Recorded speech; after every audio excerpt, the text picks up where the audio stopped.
الحمد لله رب العالمين والصلاة والسلام على رسوله الأمين أما بعد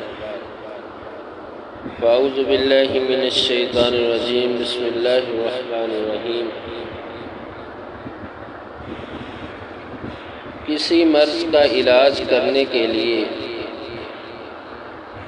اس سے قبل اس کے اسباب و علل کا کھوج لگانا ضروری ہوتا ہے تاکہ اصلاح و احوال کی صحیح سمت کا ٹھیک انتخاب کیا جا سکے، پتہ لگایا جا سکے۔ رسول اکرم صلی اللہ علیہ وسلم اپنی بعثت مبارک کے بعد مکہ المعظمہ میں 13 سال رہے، وہاں 13 سال زندگی گزاری، یعنی جب آپ صلی اللہ علیہ وسلم کو نبی بنا دیا گیا تو اس کے بعد آپ صلی اللہ علیہ وسلم 13 سال مکہ میں رہے اور 10 سال مدینہ کے اندر رہے۔ 23 سالہ زندگی آپ صلی اللہ علیہ وسلم کی نبوت والی زندگی ہے۔ تو ان 13 سال کے اندر اس عرصہ میں آپ صلی اللہ علیہ وسلم نے ایک کلمہ توحید کی دعوت دی۔ ان 13 سال میں کوئی نماز، روزہ، زکوٰۃ، حج، دوسری عبادات یہ نہیں تھے، ان کے مسائل و احکام نہیں تھے، صرف ایک دعوت تھی، ایک ہی کلمہ کی طرف رسول اللہ صلی اللہ علیہ وسلم نے بلایا، وہ تھا قولوا لا الہ الا اللہ تفلحون، کہ اے لوگو کہہ دو لا الہ الا اللہ، اللہ کے سوا کوئی معبود نہیں، تم فلاح پا جاؤ۔ کیونکہ رسول اللہ صلی اللہ علیہ وسلم نے یہ دعوت مکہ کے اندر دی اس وجہ سے کہ وہاں کے لوگ، مکہ کے رہنے والے، وہ اللہ کے علاوہ بتوں کی پوجا کرتے تھے، ان کو مانتے تھے، ان کے سامنے جھکتے تھے۔ تو آپ نے یہی بات ان پر واضح فرمائی کہ ایک اللہ کی طرف آ جاؤ، قولوا لا الہ الا اللہ کہہ دو، یہی فلاح کا راستہ ہے، یہی کامیابی کا راستہ ہے۔ تو پھر آپ نے اپنی دعوت کو گھر گھر، محلہ، ہر جگہ پہنچا دیا، یہاں تک کہ ایک مرتبہ امام الانبیاء محمد رسول اللہ صلی اللہ علیہ وسلم حتیم میں نماز ادا کر رہے تھے۔ بیت اللہ کے ساتھ جو تھوڑی سی جگہ ہے جہاں پہ دیوار بنی ہے، وہ بیت اللہ کا حصہ ہے، خانہ کعبہ کا حصہ ہے۔ تو وہاں پہ آپ صلی اللہ علیہ وسلم نماز پڑھ رہے تھے، تو ایک مشرک عقبہ بن ابی معیط وہ آیا، اس نے آپ صلی اللہ علیہ وسلم کے گلے میں کپڑا ڈال کر اس کو کھینچا۔ یہ وہی شخص ہے کہ جس نے آپ صلی اللہ علیہ وسلم پر حالت نماز میں، جب آپ سجدے میں تھے تو اس نے آپ پر اونٹ کی اوجڑی پھینک دی تھی۔ تو یہ اس طرح کے کام کرتے کیونکہ آپ صلی اللہ علیہ وسلم کی دعوت تھی قولوا لا الہ الا اللہ، اور ان لوگوں کو یہ دعوت پسند نہیں تھی جو اللہ کو چھوڑ کر غیر اللہ کے در پر جاتے تھے۔ تو پھر اس نے آپ صلی اللہ علیہ وسلم کے گلے میں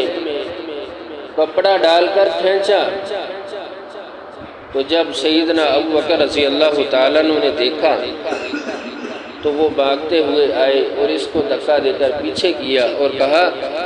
اتقولون رجلا ان یقول ربی اللہ، کیا تم ایک ایسے شخص کو،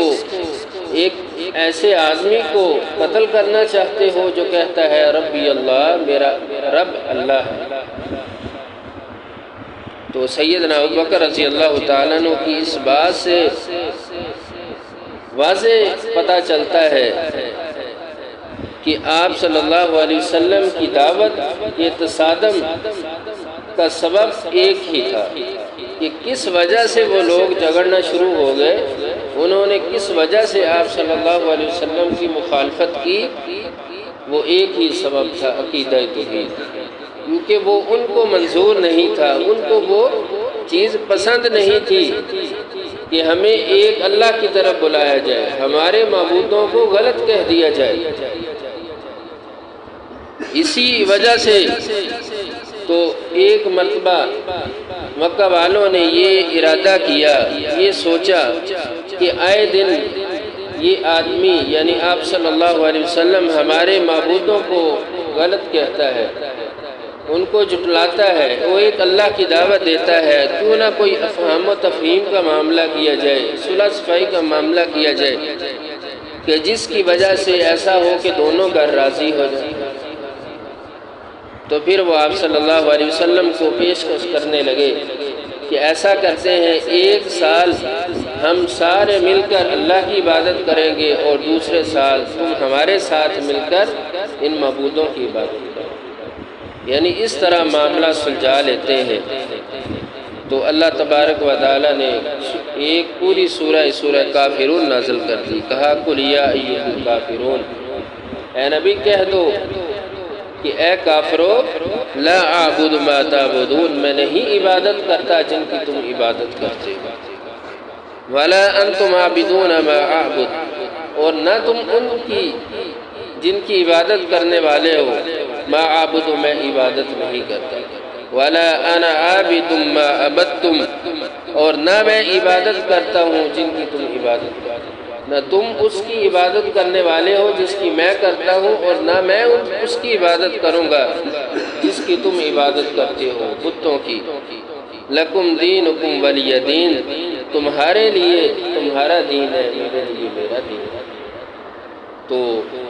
اس صورت سے یہ بات واضح ہو جاتی ہے کہ جب کفار مکہ نے آپ صلی اللہ علیہ وسلم کو پیشکش کی تو اس کے جواب میں اللہ تعالیٰ نے یہ سورت نازل فرمائی۔ یعنی یہاں پر بھی تصادم کس چیز کا تھا کہ وہ یہ چاہتے تھے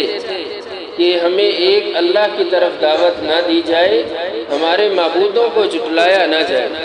تو اس وجہ سے یہی ایک جھگڑا تھا جو 13 سال آپ صلی اللہ علیہ وسلم ان کو، کیونکہ وہ غیر اللہ کی عبادت کرتے تھے، آپ دین کی طرف بلاتے رہے، اور 13 سال تک یہی معاملہ چلتا رہا۔ آپ صلی اللہ علیہ وسلم کے صحابہ کو وہ تکالیف دیتے، پریشان کرتے، آپ صلی اللہ علیہ وسلم کو پریشان کرتے، کیونکہ وہ غیر اللہ کے سامنے جھکتے تھے اللہ کو چھوڑ کر۔ تو یہی بات ہے کہ آپ کسی ایسے بندے کو ایک اللہ کی طرف بلائیں، دین کی دعوت دیں جو غیر اللہ کے در پہ جانے والا ہو، جو اللہ کے ساتھ شرک کرنے والا ہو، تو اس کو یہ بات پسند نہیں ہے، وہ آپ کو کاٹ کھانے کو بھاگے گا، آپ کو برا بھلا کہے گا، آپ پر گستاخی کا الزام لگائے گا، آپ کے عیوب واضح کرنے کی کوشش کرے گا، یعنی جس طرح بھی وہ آپ کے ساتھ مراپے گنڈا کر سکتا ہے کرے گا۔ کیوں کرے گا؟ کیونکہ اس کو یہ دعوت پسند نہیں ہے۔ یہ عقیدہ توحید کا ایک ہی اصول ہے کہ صرف اللہ کی طرف ایک رب کو مانا جائے۔ عقیدہ توحید میں یہ دگڑ مگڑ جو معاملہ ہے یہ اللہ کو پسند نہیں ہے، یہ بھی ٹھیک ہے وہ بھی ٹھیک ہے، اس طرح کا معاملہ نہیں ہے۔ عقیدہ توحید ایک ہی عقیدہ ہے، اور 2 ٹوک الفاظ کے ساتھ اللہ تبارک و تعالیٰ نے قرآن میں اس کو واضح فرمایا ہے، اور امام الانبیاء نے واضح فرمایا ہے قولوا لا الہ الا اللہ تفلحون، کہ کہہ دو اللہ کے سوا کوئی معبود نہیں، فلاح پا جاؤ۔ اللہ تعالیٰ عمل کی توفیق دے۔ وآخر دعوانا الحمدللہ رب العالمین۔